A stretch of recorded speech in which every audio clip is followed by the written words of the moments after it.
Konbanwa. I'm Monique from JapanEasyReads.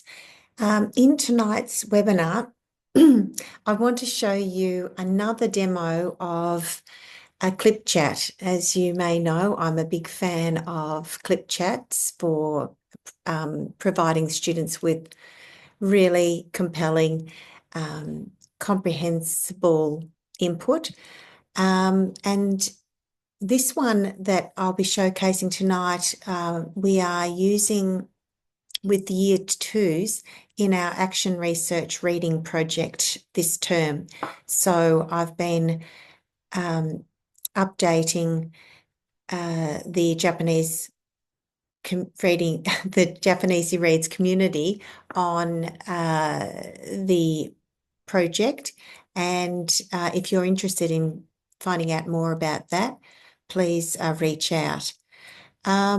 So while this is for the Year 2s, the beauty of teaching with comprehensible input is that we can scale up or scale down the language that we use.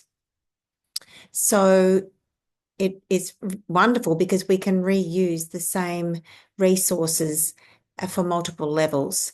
And I would absolutely use this clip chat for my older students as well. So any primary school or lower secondary school would be totally suitable for this. And I really wanted to demonstrate how even using simple, really limited language, how we can ensure that real communication happens even with these the little kids. But before we do our movie talk demo, it's really important, I think, to understand why input matters so much. And this was a real light bulb moment for me when I understood more deeply what mental representation meant. So we're not just filling the students' heads up with vocab, but we're in actual fact helping their brains build an internal system for language. So the invisible system is called mental representation, and it's what lets speakers understand, respond, and feel what sounds right, all without thinking about a grammar rule. So let's take a quick look at what that actually means. So mental representation refers to the internal system your brain builds to understand and produce language. It's not conscious or memorized. It's the felt sense of what sounds right or what makes sense in the language.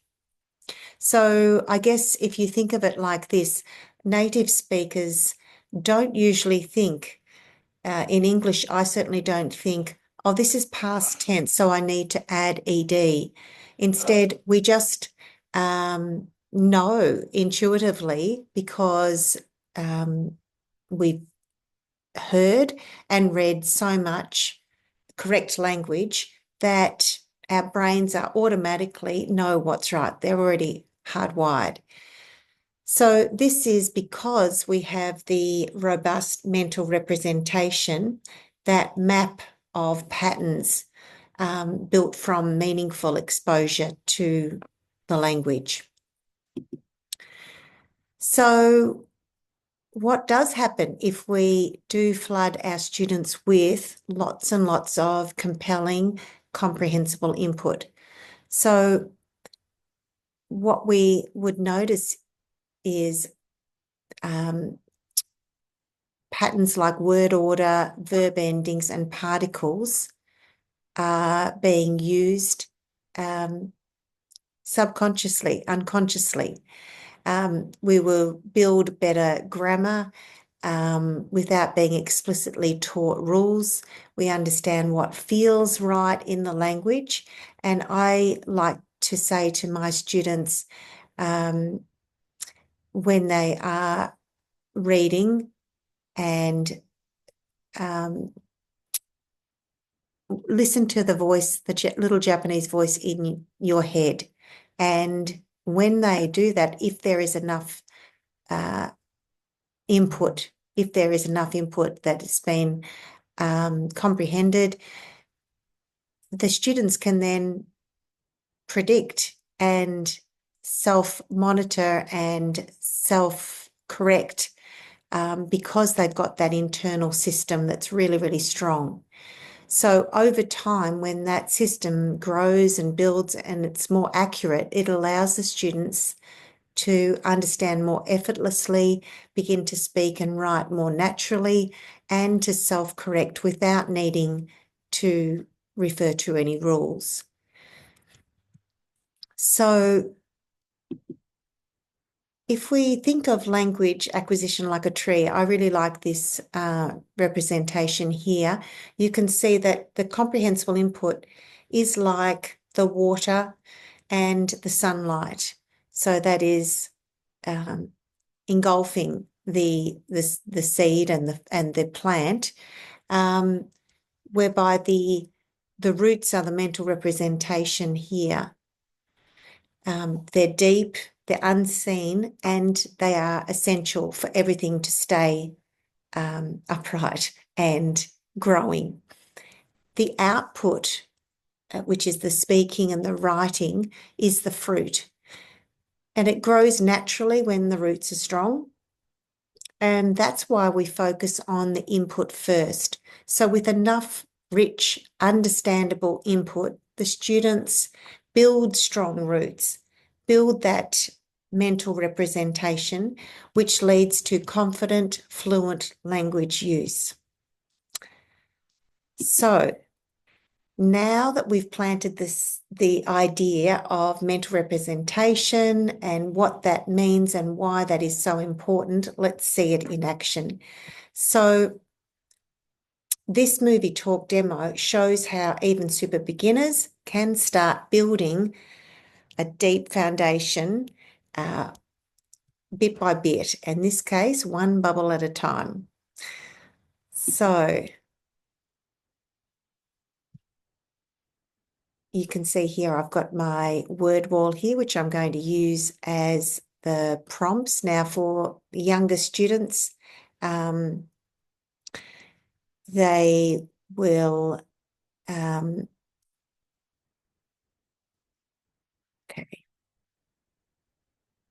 Okay, so let's make a start. Minasan, nan desu ka? Nan desu ka?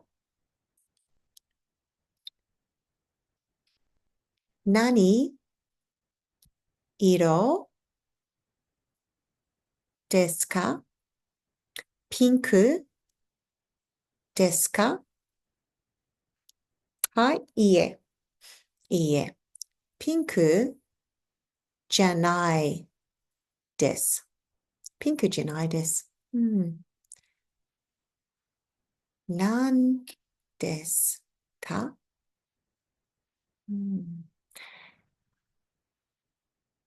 青いです。青いです。青いです。だから、なんですか？Students might say in English, water, sea, ocean. はい。はい。海です。海です。ocean. 海です。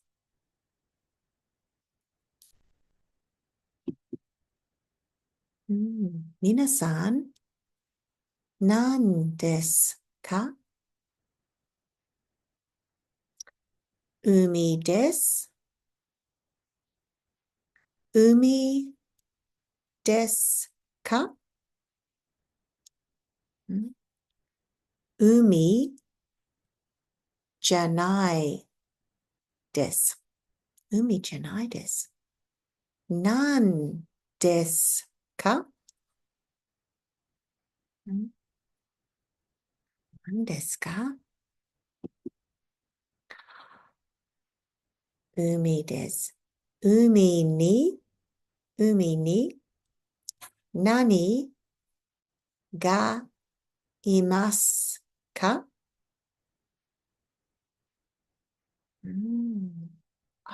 はい、while。はい、クジラです。クジラです。クジラがいます。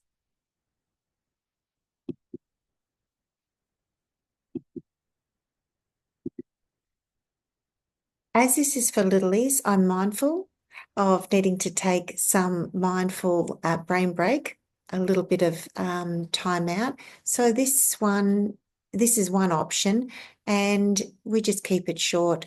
Minasan, brain break des. 一緒にしましょう。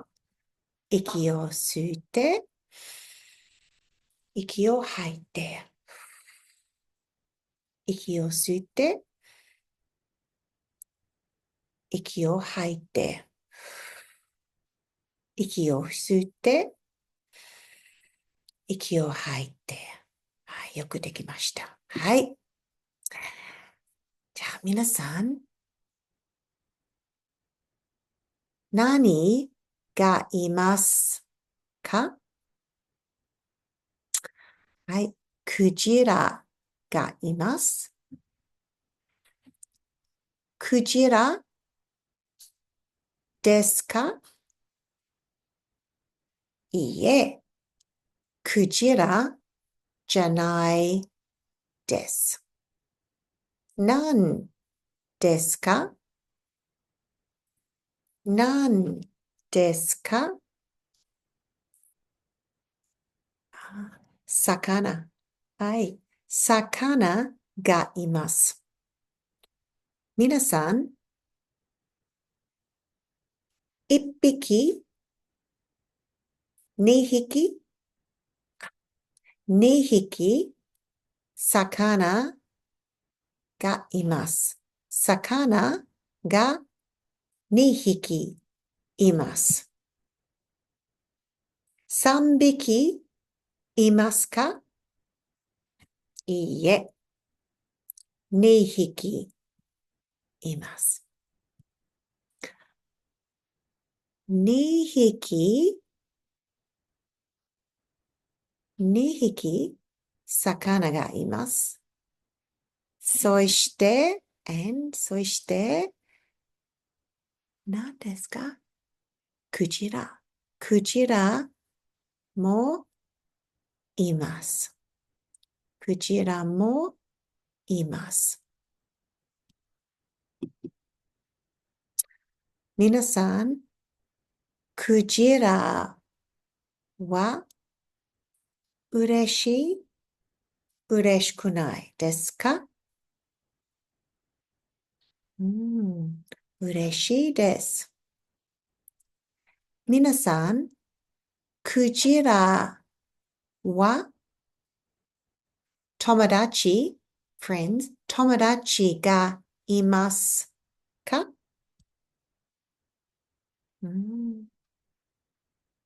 皆さん、クジラは友達がいません。いません。皆さん、何ですか？魚、それともクジラですか？はい。魚じゃないです。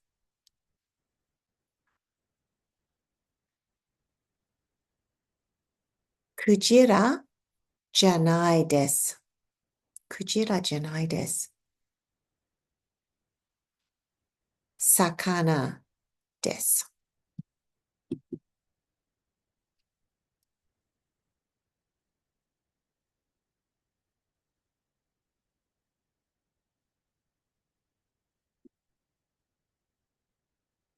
皆さん、クジラは友達、友達がいますか？いいえ。魚は友達ですか？いいえ。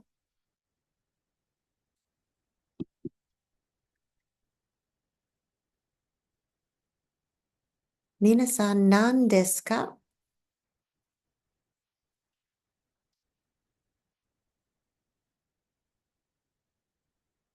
亀です。すごい、亀です。亀がいます。亀がいます。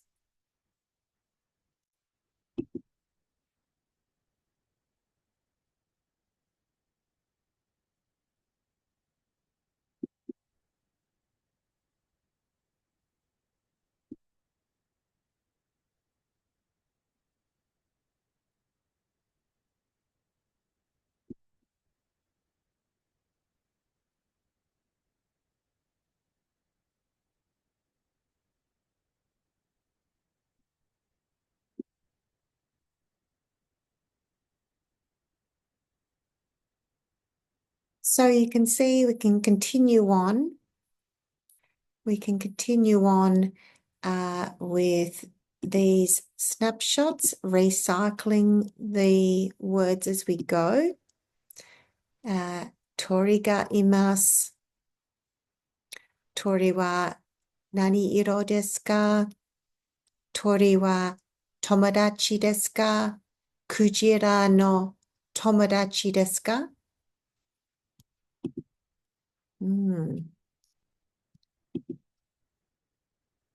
Tori wa Kujira no tomodachi desu ne. Tomodachi desu. はい、皆さん。次はどうなると思いますか？ What do you think will happen next? And then we can show the movie. I will add the movie clip link to this video so you can access it. And so thank you for joining me tonight. I hope that you go away with some fresh ideas and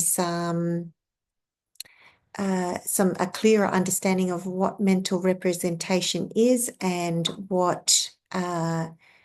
why that's important, and think about how you can ensure that you are providing your students with lots and lots of rich oral input that is compelling so that you are building up their mental representation.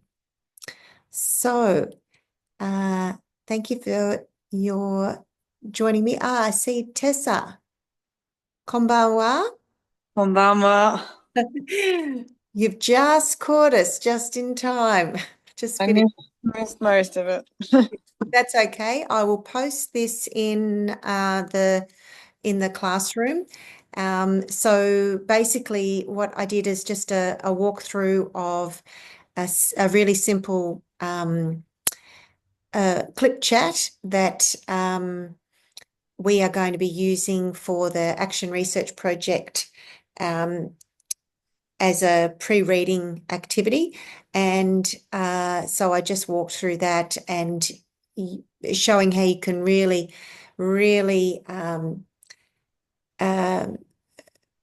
drill down to the bare necessities for the little kids and use really limited language to talk about this movie talk. And also I spoke a bit about, I wanted to just give a little bit of a plug for mental representation. So I just talked about what mental representation is and why it's so important in a CI classroom. So, how native speakers don't usually think, oh, I'm speaking in the past tense, so I need to add ed. It's already there. Our system's already built, and that's what we really want to encourage. That's what we want for our students, that we build up that internal system so that the language is processed more quickly and they can interact in a much more yeah, without any of the decoding that often comes with, or practicing sentences and drills and things like that. So keeping it as natural use as possible. So that's what the demo I was showcasing with the demo, how we can have a conversation about real life things with limited language too. So yeah, you'll have to listen back. I will. I Watch will. it back. Yeah. Um, so this is all also as I did alert the group, the community. This is open Tuesdays now for any Q&A or anything that you've got to unpack, or any questions that you might have. We've still got a bit of time to do that if you'd like, if you've got any burning questions. I wanted to hear how the first week went with your project. Yeah. Yes, I recorded last Tuesday, but I didn't end up uploading it because um we had Ange delivered her Monday lessons and the plickers went really well. So we're going to stick with that. I think I spoke to you about the plickers and how it's Yeah, really, yeah. So that was good considering it was the first lesson, and it, needed to teach the kids how to use it and whatnot. So that went well, but Tuesday was out because of a sports day. So, that was really frustrating in one sense, but also like it was a reality check, and we thought, you know, this is how it is, and there's interruptions, there's kids coming in and out, and often that continuity is not there. It's sort of broken. But in my experience, and what we're hoping that this action research will show, is that using comprehensible input uh, alleviates that, and it actually, if we build in that natural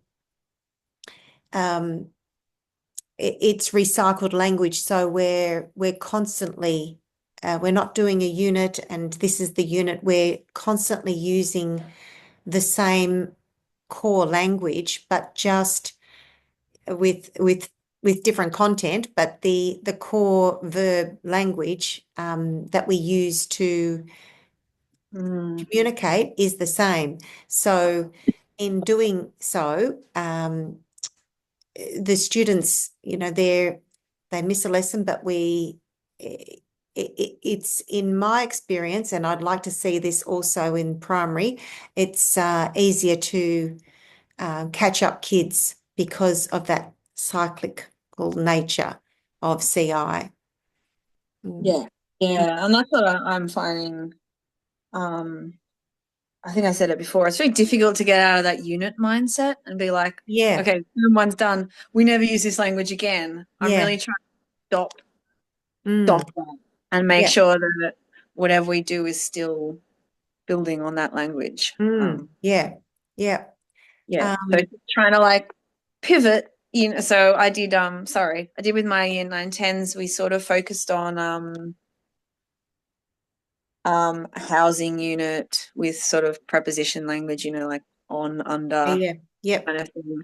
And I'm not sure that quite a lot of them still haven't got it. So I'm Mm, trying to pivot the same language but into mm, maybe more of a town, like talking about, yeah, because there's only so many times there's only so many ways you can talk about the pencil being under the desk and still make it engaging. Yeah. So I'm trying to take the same grammatical structure, but now talk Yeah. about you know, the library is next to Mm. the school kind of thing. So Yeah. they're still the same sentence structures, but Yeah. you know, And like case in point here, like this is this movie talk. You can adapt anything to target the language that you need to teach and to refresh. So for this one, it's a really cute little short movie talk about a whale who is lonely and is looking for friends, but everyone's scared of him, and so but just with those prepositions and where you could then, like, I've tailored this one for really very limited imas, imasen, des, but you could definitely talk aboutどこにいますか?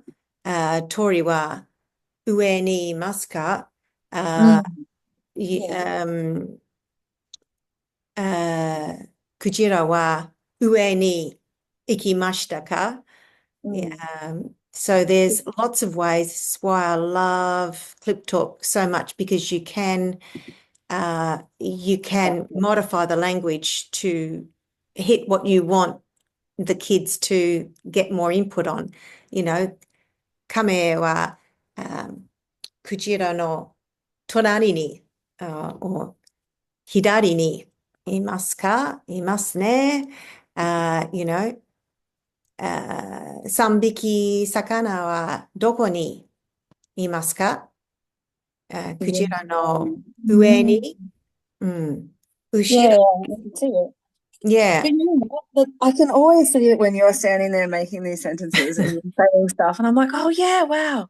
And then yeah, I get into class and I'm like, yeah. Freeze. I know. Yeah. Look at this what was I one. going to say?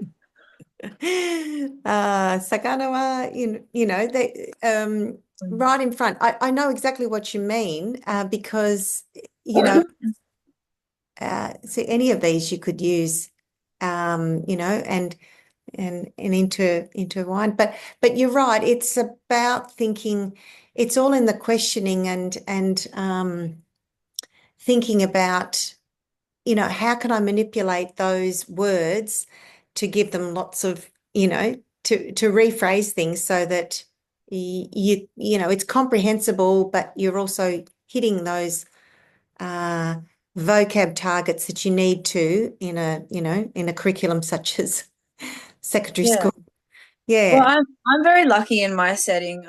My school is very new, so this is Mm. only third year of high school, and they have taken on I can never remember the name of it when I talk about it. Project-based learning. Oh, yep.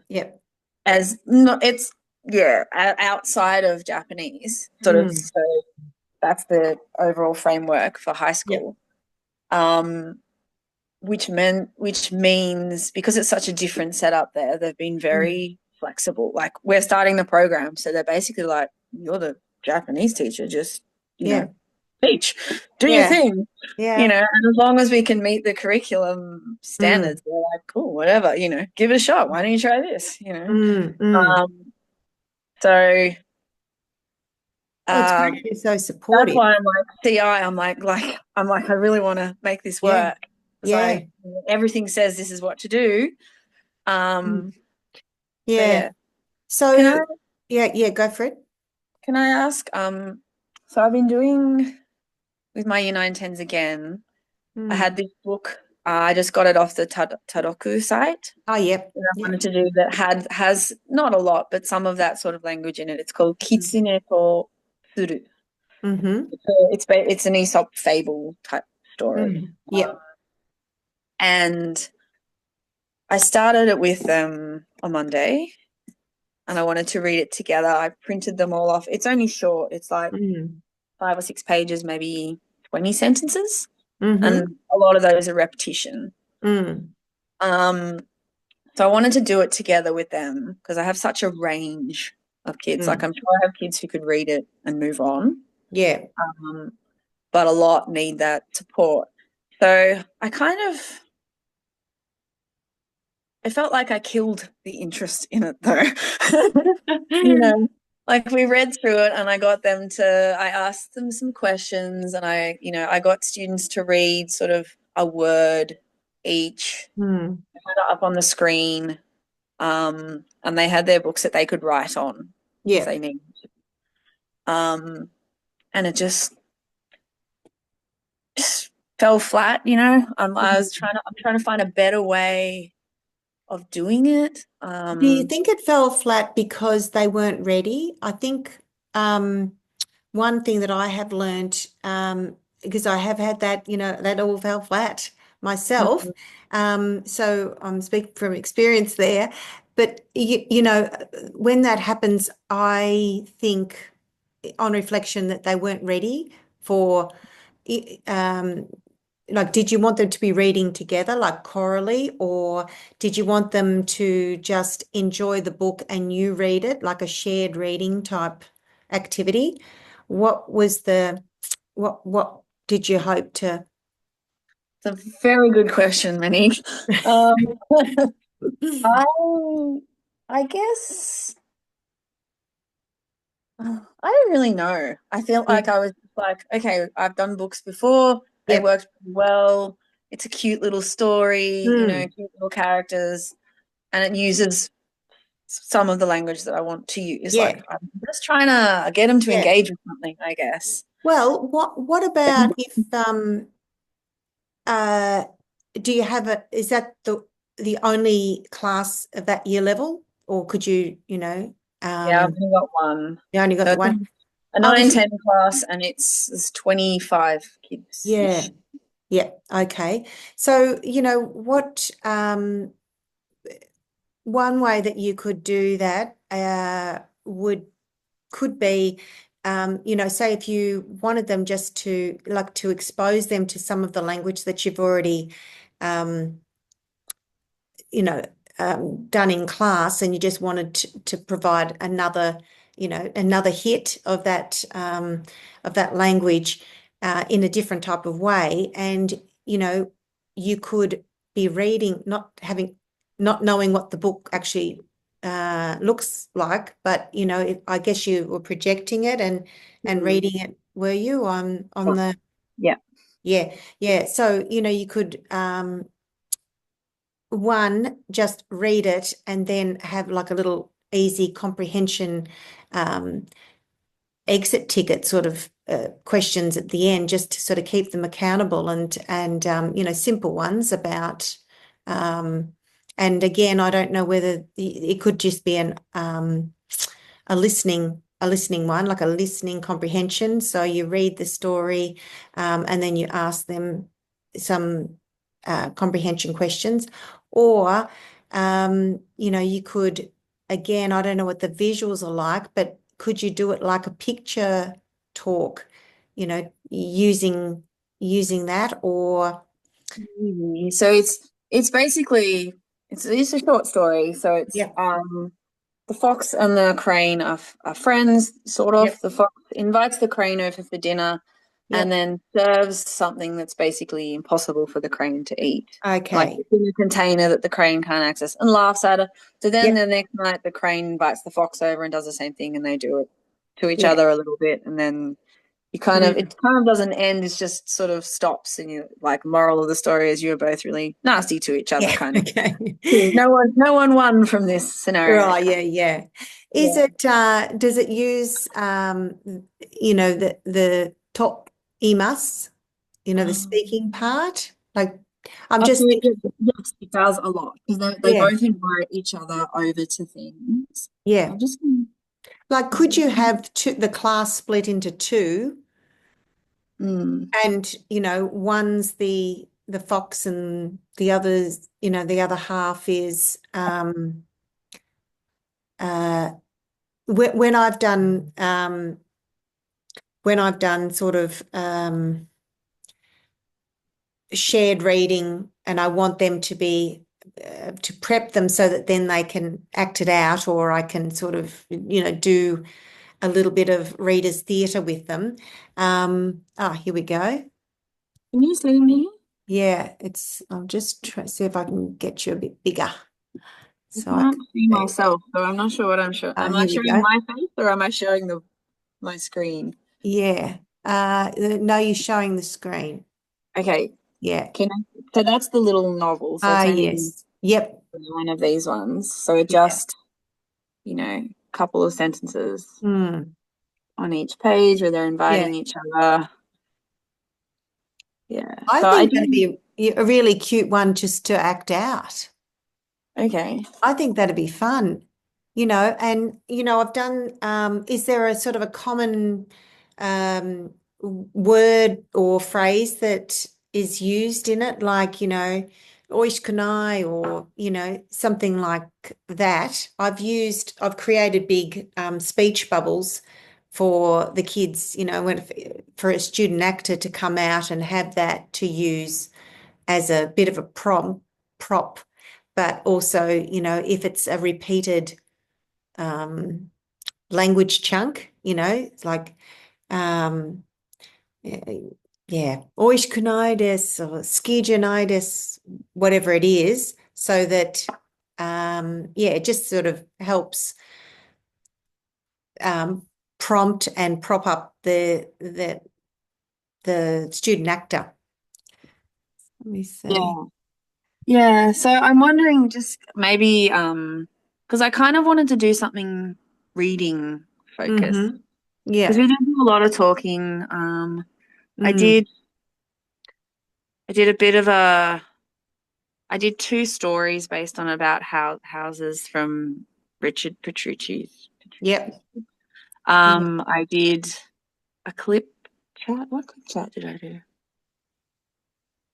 Like we've done a lot. I just feel like I'm Yeah. running out of interesting stuff. It starts to You lose that know, you know interest. what it would be really, if you want them to be doing some reading and you want it to be really, um, as we all do, successful, and to their level, for them to experience immediate success is, I'd really encourage you to have a go at the write and discuss, and then use that, like that's their own text. They've got real ownership over that. So, if you read this and discussed it as much as you could, and then you say, okay, we're going to do a quick recap, and dare ga imashita ka? Kitsune ga imashita. So you're prompting them and you're writing it up. So then you create your own simplified text of that story based on that story. And Okay. yeah, and then you've got they've helped create it. So the language that is in the text is language that they're giving you, that they're and you drive it for sure, but by asking questions and to elicit more details in the story. But so you could sort of say, okay, recap shimashou. Title wa nan desu ka? And then you could write it up. And then character wa dare desu ka? And then you could list them. And then, so you could just do doko desu ka? So where was it? A beachy deshita ka? No, iie. Hollywood deshita ka? Iie. Doko deshita ka? Wherever it was, Uchi Yeah. or whatever. So, you do a little, your first page might be just even a brainstorm of, who, where, what, and get them to give those key pieces of information to you. And then, have a little break or do another activity, then come back and, okay, try and extend on it, or next lesson, extend on it if you want to use this resource, and get some more mileage out of it. I think it went flat because they possibly just weren't ready enough. They needed some more pre-reading activities. Um, and perhaps more questioning from you to prop them maybe, to give them that extra little bit of language support, if you know what I mean. So would you recommend then? So I do want to finish it. You know, would I be better just reading it to them and sort of pointing to each bit as we go and making it more of an oral thing, or How like a far in colleague? have you got? Only 2 pages, but it's only 6 pages, 7 page. No, hang on. Right. It's only 8 pages long, so Okay. Yeah. we haven't really gotten to the repetition part of it yet either, Okay.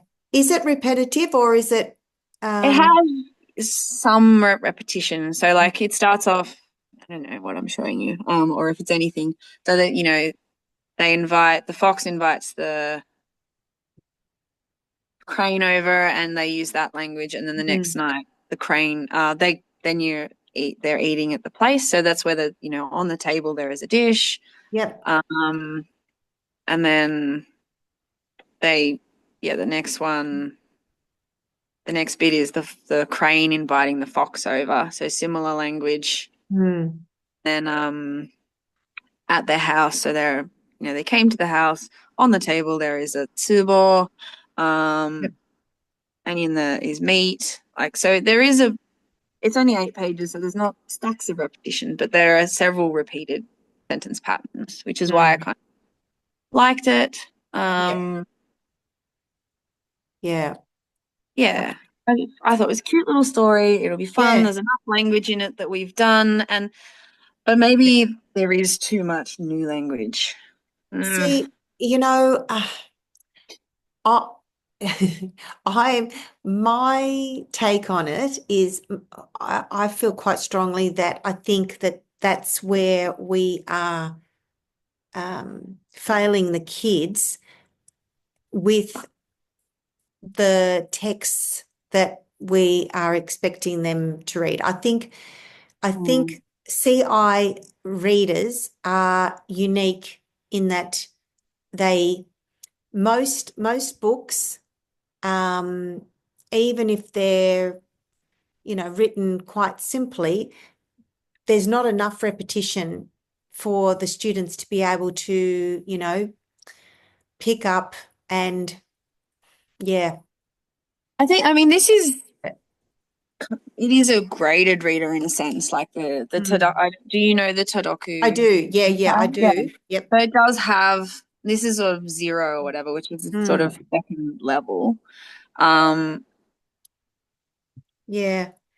I I guess would have benefit from, so my thought was like I was sort of writing new words as we went, and there yeah. wasn't heaps of them. Like once they figured out fox and crane, that made a Yeah. lot.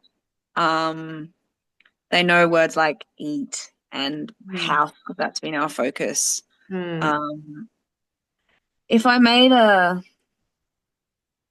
vocabulary list kind of thing, or is that getting too far away from what, the CI kind of The stuff? vocab list is right over there as far as CI goes. So I'd encourage you, if possible, not to, and try and yeah. When have you got them next? When's Thursday. Thursday? Do you, do you want to have you got that a digital copy Yeah, it's just on the website. Yeah. on the website? Okay. Would you like me to have a go at CI-ifying it and making a little bit more into I I I think what I'd like to see is maybe um, an embedded reading. So before maybe even just shelve this for a minute, not to get rid of it, but we'll still do it, but like we could put another layer in so that they're confident with it. So if you'd like, I'd be happy to And look, you can give it a go, and if it doesn't work, it doesn't work. But I wonder whether if they just need to have, you were saying that there's quite a range of abilities in that cohort, isn't there? Yeah. So my gut feeling is that I think that they might know the words, they might have been introduced to some of these words, but they're not solid yet. And I think the thing that I took away from Terry's is that they have to be really solid with, like, if this is extensive reading, it needs to be really, 95% known language for them to be able to read it. Could I do something? Well, maybe focus less on reading then. So I was thinking about the pictures. They're Yeah. not great. Yeah, If I were to use my very poor artistic skills, just slow it down. yeah, And yeah, so do draw a picture of the fox's house, draw a picture of the crane's yeah, house, write those words up. yeah. Um, Just and then yeah, like more speech. So, because, they've written the speech in the, I don't actually know what they're called, the like square brackets, yeah, that yeah, they yeah. use. So I don't feel like they're recognizing Mm, necessarily as speech. mm, yeah. Do you think if I took that step back and, made Yeah, more drawings, more, yes, um, yeah. yeah, that would make it successful? I absolutely, like, you could tell the little story, just, I know it's not true story listening style, but you could do that as the first thing. You could screenshot those pictures and just have those as the sequence, and just even a caption under each one. But I'd be asking lots of questions to check along the way that they get, So maybe so instead of trying to get them to read it, because probably I guess my problem is I'm trying to cater to every yeah, level and doing it badly, because I have kids who can read this. yeah, No, you know, yeah, and then I have a number of kids who are like, what? yeah, yeah. I think taking a step back is going to help all those different levels. So if you take a step back, even the ones that can read it, um, are they reading fluently, and or are they reading but they're not, there's reading and then there's reading for understanding, so that they're actually, as they're reading, they're processing in real time the meaning. So I would I, say I've probably got 3 or 4 who can do that. yeah, Probably so 5 who can like just read it, but not necessarily comprehend all of it. yeah, And yeah, then a whack who are like, what? And then mm, some were like, what's Japanese again? What am I doing in this class? yeah, yeah. Well, I think that that's the way to go, Tessa. I just really take a few steps back, and, like, it's a good resource and there's plenty to do there, but I just think it needs, yeah, just a few more steps before you, And read it. yeah, try and get them reading it. So, um, it could be labeling the different pictures, what they see in the pictures. You could project that up, and then you're writing, nandeska, you could give them a name, you could give the kitsune no namae wa nan desu ka? Nan da to omoimasu ka? What do you think? Um, and that just makes it a little bit more, a bit more ownership and a bit more engaging for the kids, if you can trick them a little bit to think that, they're in charge of the details of the story a bit. Funny, Um, because my school is new, there's all these kids, you know, some kids who've come through the school, so have only done 1 year of Japanese. Then mm, the kids from other schools who've done 3 or 4. Mm. There's some that are just, super into anime and so have just smashed Duolingo and, Yeah. actually understand quite a lot. Yeah.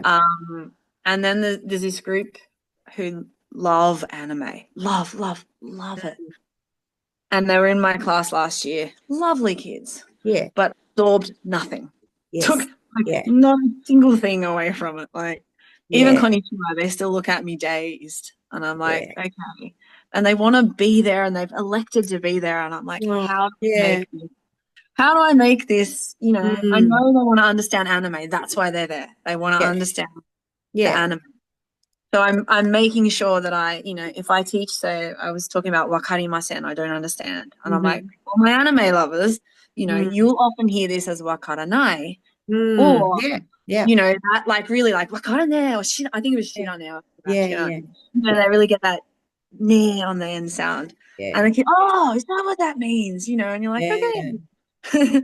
See, it's great. They've got that interest already built in there. That makes, a huge difference, even if they're not quite there yet, Just still. teaching anime, which is, Yeah. highly casual and, Mm.